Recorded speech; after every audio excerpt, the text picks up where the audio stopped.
New York New Jersey ಕ್ರೀಡಾಂಗಣದಲ್ಲಿ ನಿನ್ನೆ ರಾತ್ರಿ ನಡೆದ ಫಿಫಾ ವಿಶ್ವಕಪ್ ಫುಟ್ಬಾಲ್ ಟೂರ್ನಿಯ ರೋಚಕ ಫೈನಲ್ ಮಹಾಸಮರದಲ್ಲಿ ಹಾಲಿ ಚಾಂಪಿಯನ್ ಅರ್ಜೆಂಟೀನಾ ತಂಡವನ್ನು 1-0 ಗೋಲುಗಳ ಅಂತರದಿಂದ ಮಣಿಸಿದ ಸ್ಪೇನ್ ತಂಡವು 2026ರ ಹೊಸ ವಿಶ್ವ ಚಾಂಪಿಯನ್ ಆಗಿ ಹೊರಹೊಮ್ಮಿದೆ. ನಿಗದಿತ 90 ನಿಮಿಷಗಳ ತೀವ್ರ ಪೈಪೋಟಿಯ ಆಟದಲ್ಲಿ ಉಭಯ ತಂಡಗಳು ಯಾವುದೇ ಗೋಲು ಬಾರಿಸದ ಹಿನ್ನೆಲೆಯಲ್ಲಿ ಪಂದ್ಯವು ಹೆಚ್ಚುವರಿ ಸಮಯಕ್ಕೆ ಎಕ್ಸ್ಟ್ರಾ ಟೈಮ್ಗೆ ವಿಸ್ತರಣೆಯಾಯಿತು. ಪಂದ್ಯದ 106ನೇ ನಿಮಿಷದಲ್ಲಿ ಬದಲಿ ಆಟಗಾರನಾಗಿ ಕಣಕ್ಕಿಳಿದ ಫೆರಾನ್ ಟೋರೆಸ್ ಆಕರ್ಷಕ ಗೋಲು ಬಾರಿಸುವ ಮೂಲಕ ಗತಿರೋಧಕವನ್ನು ಮುರಿದರು ಮತ್ತು ಸ್ಪೇನ್ ತಂಡಕ್ಕೆ ಐತಿಹಾಸಿಕ ಗೆಲುವು ತಂದುಕೊಟ್ಟರು.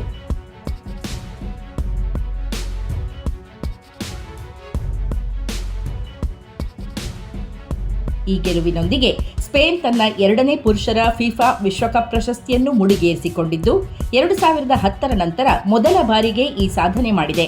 ಇದರೊಂದಿಗೆ ಪುರುಷರ ಮತ್ತು ಮಹಿಳೆಯರ ಫುಟ್ಬಾಲ್ ಎರಡರಲ್ಲೂ ಏಕಕಾಲದಲ್ಲಿ ವಿಶ್ವಕಪ್ ಕಿರೀಟವನ್ನು ಹೊಂದಿರುವ ವಿಶ್ವದ ಮೊಟ್ಟಮೊದಲ ದೇಶ ಎಂಬ ಐತಿಹಾಸಿಕ ಹೆಗ್ಗಳಿಕೆಗೆ ಸ್ಪೇನ್ ಪಾತ್ರವಾಗಿದೆ. ಮತ್ತೊಂದೆಡೆ 1962ರಲ್ಲಿ ಬ್ರೆಜಿಲ್ ಬರೆದಿದ್ದ ಸತತ 2ನೇ ಬಾರಿಗೆ ಚಾಂಪಿಯನ್ ಆಗುವ ದಾಖಲೆಯನ್ನು ಪುನರಾವರ್ತಿಸುವ ಅರ್ಜೆಂಟೀನಾದ ಕನಸು ಈ ಸೋಲಿನೊಂದಿಗೆ ಭಗ್ನಗೊಂಡಿದೆ. ಈ ಸೋಲು 2022ರ ವಿಶ್ವಕಪ್ ಹಾಗೂ 2021 ಮತ್ತು 2024ರ ಕೋಪಾ ಅಮೆರಿಕ ಪ್ರಶಸ್ತಿಗಳನ್ನು ತಂದುಕೊಟ್ಟಿದ್ದ ಅರ್ಜೆಂಟೀನಾದ ದಿಗ್ಗಜ ಆಟಗಾರ ಲಿಯೋನೆಲ್ ಮೆಸ್ಸಿ ಅವರ ಸ್ಮರಣೀಯ ಯುಗದ ಅಂತ್ಯದ ಸಂಕೇತವಾಗಿದೆ.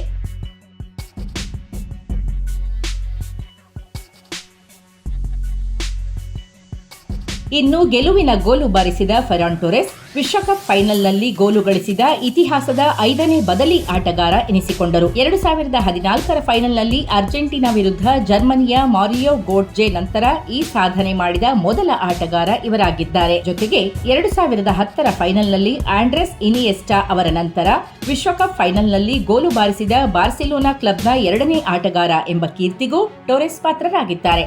ಟೂರ್ನಿಯಲ್ಲಿ ಚಾಂಪಿಯನ್ ಸ್ಪೇನ್ ತಂಡದ ಜಯದ ಪಯಣವು ಕೇಪ್ ವರ್ಡೆ ವಿರುದ್ಧದ ಗೋಲು ರಹಿತ ಡ್ರಾನೊಂದಿಗೆ ಆರಂಭವಾಗಿತ್ತು. ನಂತರ ಸೌದಿ ಅರೇಬಿಯಾ 4-0 ಮತ್ತು ಉರುಗ್ವೆ 1-0 ವಿರುದ್ಧ ಜಯ ಸಾಧಿಸಿ ಗ್ರೂಪ್ ಎಚ್ನಲ್ಲಿ ಅಗ್ರಸ್ಥಾನ ಪಡೆದಿತ್ತು.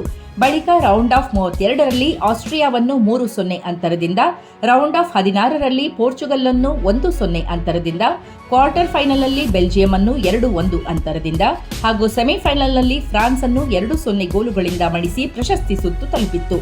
ಅಮೆರಿಕ, ಕೆನಡಾ ಮತ್ತು ಮೆಕ್ಸಿಕೋ ಜಂಟಿಯಾಗಿ ಆಯೋಜಿಸಿದ್ದ 48 ತಂಡಗಳ ಇತಿಹಾಸದ ಅತಿದೊಡ್ಡ ಫಿಫಾ ವಿಶ್ವಕಪ್ ಟೂರ್ನಿಯ 104ನೇ ಹಾಗೂ ಅಂತಿಮ ಪಂದ್ಯ ಇದಾಗಿತ್ತು.